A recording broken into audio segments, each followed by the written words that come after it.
Alright, hello everyone, welcome back to our video series here, Bridging the Gap. This is episode 3, and today we're going to be covering a little bit more about some basic reading stuff. And so our topics for today are we're gonna cover basic dead shapes, some cool tactics that you might have not heard of that will definitely help boost your reading skills. And then we're going to talk about where to do problems like these and where to practice Soomi-Gol, what it is, where to do it, how to use them most effectively, and all that good stuff. So let's jump right in and get started here on this first board. So on the top side here, we're going to look at basic dead shapes. And so when we're talking about dead shapes, we're talking about configurations of stones that whose life and death status depends on one move. And so in most all of these cases, either a single move by black will make sure that the group is unconditionally alive. However, a single move by white in the same vital point will cause the group to be unconditionally dead. And so let's go ahead and take a look, starting from the upper left. Here we have two examples of shapes with 3 eye spaces, 1, 2, 3, and 1, 2, 3. And the vital point here is very simple, it's in the middle. So if black plays here, and same thing for the bent 3, if black plays in the middle, you can see that the shapes gain 2 eyes and are unconditionally alive. However, if white were to play, you can see that there's no way for black to make 2 eyes here, and so these shapes would be considered unconditionally dead. Alright, so that's easy enough. Moving on to shapes of 4. So there are a couple different shapes of 4 we're going to look at. And so the first one we're going to look at is dead as is. It doesn't even need an extra move. And that's this first blocky 4. And so this requires 2 moves by black in order to make 2 eyes. So if you're playing white, you actually don't need to play in here at all to kill it. So you can see if black were to play, it reverts back to that bent 3 shape, right? And so black still needs another move, and so white can just play here and stop it from happening. Generally, you don't get 2 free moves in a row, so yeah, this is pretty much always dead, and being crushed in this shape is not a very good thing. It's a very, again, inefficient use of stones.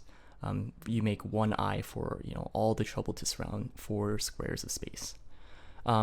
Other shapes that you might see that have 4 eye spaces might be alive. So the most common example might be this straight 4. This can be in the center, it can be crushed up against the corner, but if you have 4 in a row like this shape is considered unconditionally alive. The reason is black can play here or here to make it alive. And so even if white plays 1, well, black can just play the other, like this.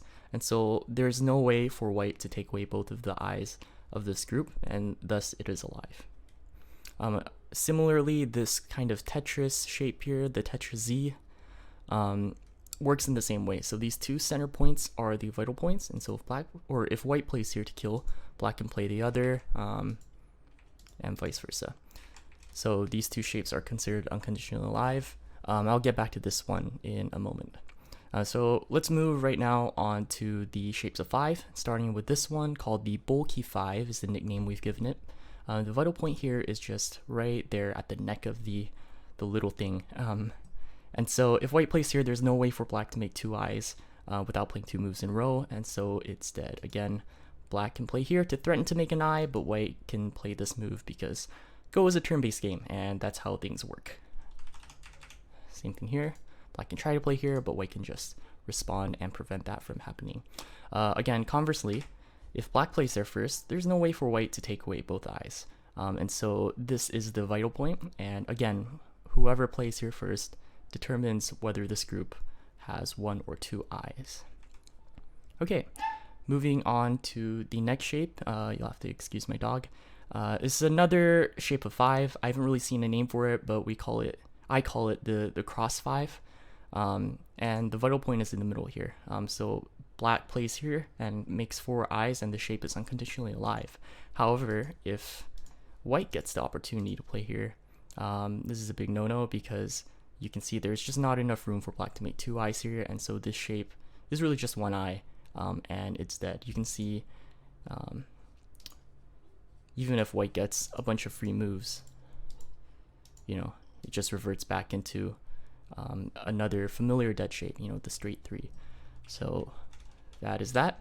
And this is also the same pretty much as the one we skipped over earlier. So if we look at this shape before, I called the Tetris T.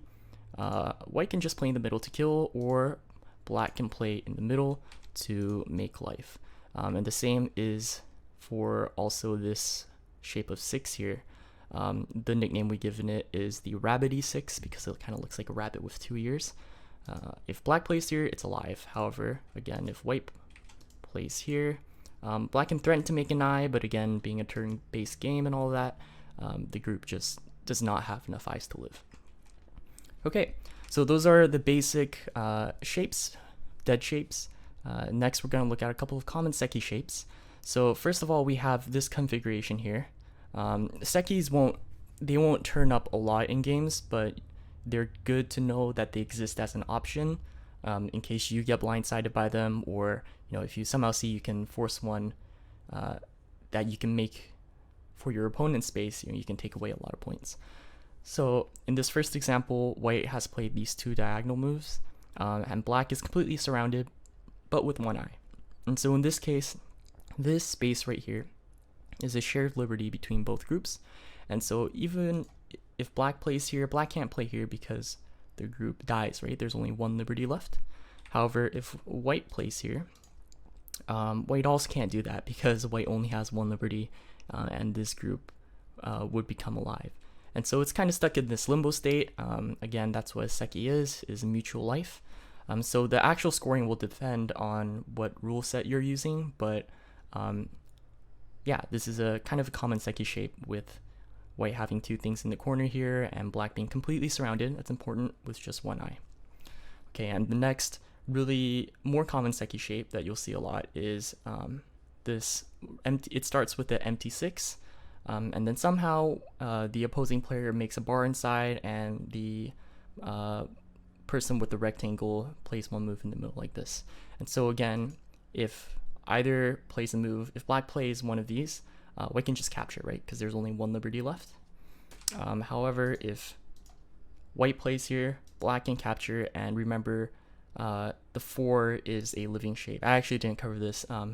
It's just the straight 4 with a crick in it. And so this is also a living shape. And thus, neither player can play without getting a worse result for themselves, and so this isn't a Seki. It's important to remember, however, that this shape, when budged up against the corner like this, is not exactly Seki, and so in this case, actually, it's considered a dead shape. And so I won't get into details. I'll post the link about the bent 4 in the corner always being dead, but it is kind of a rabbit hole that all the intricacies of I don't want to cover in this lesson, but you should know that it's a thing. Okay, so that's all for the basic life or dead shapes, and a couple of basic Seki shapes. Moving on to the next board, we have a couple more cool little things that you can do. And so the first one we're going to start off with in the upper left is somewhat of an extension of a ladder. And so if you look at this, you might be tempted just to play a ladder, and it would work unless there is a ladder breaker. So if there were a white stone like down here, it will run into it and it would not work out. So what can black play here to capture these stones? Well, it turns out black can play right next to it right here, and white does not have any way to escape. And there's just not enough liberties there. So I actually didn't know there was a name for this. I don't know if anyone uses it, but in preparing for this lesson, I came across the name a shunt. So kind of like a ladder, but you shunt white into here, and then it doesn't have enough liberties, so it gets captured. All right. The next example to the right of that is kind of an extension of the net. This is a famous configuration known as the crane's nest tessigi. And so if black manages to surround a white group of 3 stones like this, it turns out white is actually captured. So white's strongest response is this move right here. But black can play this really cool tessigi, this really cool, brilliant move, and white is captured. So if we read out, we can try to poke out, and white can even capture, but suddenly white is in Atari, and even if white connects, everything is in Atari, and there's just not enough liberties there for white to get out. So this is called the crane's nest tessage. Okay, and then moving to the first of our kind of shortage of liberties examples. Here on the bottom left, we're going to look at something called a snapback. So a snapback occurs when one player captures a stone or some stones, but gets captured right back. And so in this example, we can see black can take this one white stone, but in doing so, puts himself in Atari, and so white can snap back and capture those points right back. And so this is a really cool trick to know because in this situation, if someone told you, okay, try to capture these black stones, you know, your first thought would be, okay, I'm going to Atari this way, because obviously I don't want to put my own stone in Atari. So I'm going to capture this way, and then black just gets out, right? Well, oops. Yeah, and black just gets out. This, you would be right in reading that this is what happens, but there's this cool trick available again where you can play this move, and now black is captured, because even if black captures, white can snap back. So that's something really cool to keep an eye out for. It's a lot more common than you would think, and yeah, it's a good way of making sure you get those extra couple points, which might make the difference between a won and lost game. Alright, so looking now to our last sets of examples. This first example in the upper left, the best name I've heard for it in English that I like is connect and die. And so you can imagine a situation in which it's endgame, right? So this actually happens mostly in endgame when people are crawling on the first and second lines, and so there's limited liberties, right? Because you're crushed up against the wall. So black might play here, but this is a mistake because if we go ahead and white plays here, oops. If white plays here, black suddenly can't connect, because if black does connect, suddenly this entire group only has one liberty, and white makes way more points than white deserves. And so if we go back, the correct response here would be for black to connect out and just give up this one stone. However, the real wrong move then was this poke in, and so really what black should have played was just poke in here. And so if white does this, black then just plays this. Yeah, so this is something you really should keep an eye out for. This really happens, or the threat of it really happens a lot, at least like once or twice a game, I would say. And so if you're not careful, you can have like big groups of 4 or 5 stones. We're talking like 10, 12, 15 point swings either way, that get captured. And, you know, it's a little hard to tell at first when your game margins end up being like 50, 60 points a game, but especially once you start hitting, you know, like the solid mid to lower double digit Q range, and your games are, I'd say on average being won or lost, but like 20 points, 30 points at most, you know, those 10, 15 points can make a big difference in who wins the game. Okay, so looking at our next example here, this is another example of a shortage of liberties problem. And so if you take a quick glance at it, here again on the upper rightish side, you might think that black is completely alive. And if black plays first, you're right, black is completely alive. There's more than 2 eyes here, and white cannot capture these stones. However, if it's white to play, white has this really cool tricky move, again a tessage, a brilliant move that white can play to capture all these stones. And so it seems really stupid at first, but it's really cool once you look into it. So white can play here, white just descends, and suddenly black cannot capture these groups. And so we see that black's approach move on this side puts himself in Atari. There's a shortage of liberties. Black does not have enough liberties to capture that way, and black can't even come around this way because again this group only has 1 liberty. So there's no way for black to really do anything about this, and black plays elsewhere, and white can just really leisurely come in and capture that group of stones, and the group is lost. Black has nothing. And so this is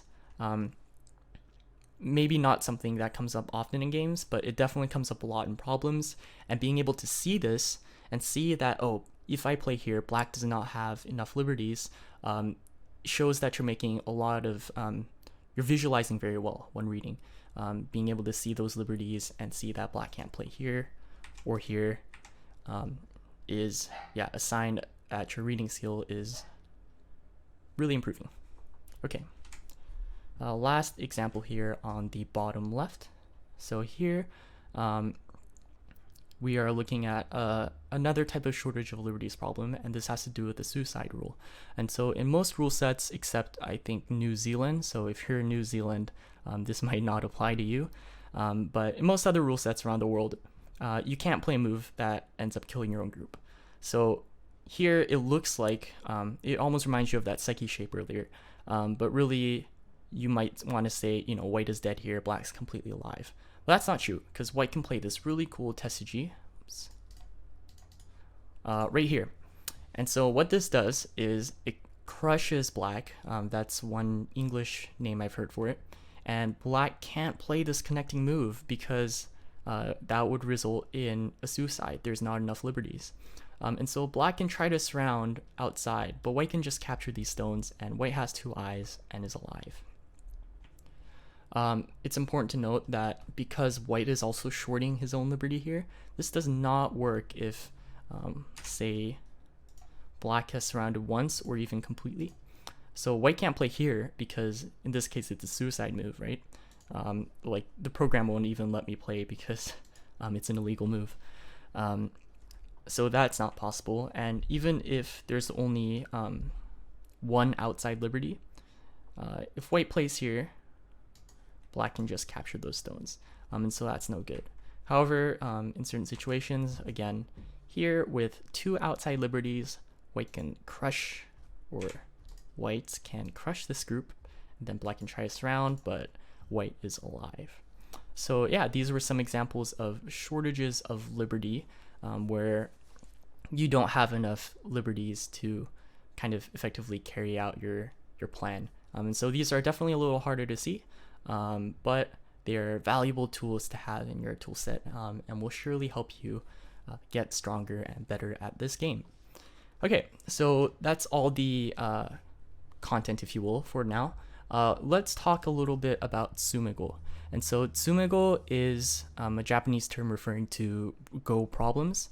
They're like, think chess tactic problems, where you're given, you know, here it would be like, white to kill black, and then in however many moves, you have to provide a response where white can play a move and kill black. Or, you know, so those are life and death problems, but Soomi-Gol as a whole also includes, like, you know, escape from the situation, or cut these stones off, or connect your own stones. And so it's a really good way of practicing your reading. And I think a lot of people would say really the best thing you can do to improve your skill as an amateur. And so where to do these, and give you a couple places. First of all, my favorite site right now is called Soomi-Gol Hero. Again, I'll have all the links down in the description. And Soomi-Gol Hero is kind of a gamified version of Soomi-Gol, where you go through problems and you have like 3 lives a day, and you can score points and practice your skills that way. And so a couple sets I would recommend on there are the Korean Problem Academy 1, which starts out really basic, like just capturing 1 stone, and then quickly moves into slightly more advanced topics. And so I'm working on currently, I finished the Problem Academy 2, but the number 3 is pretty difficult even for me. And so there's quite a fast progression, but you know, just go until where you can, and you can practice what you can. Also, their easy capture, easy life, and easy kill problems are, I think, fantastic for beginners. They introduce kind of these concepts we've been talking about in a structured way, so you're not overwhelmed.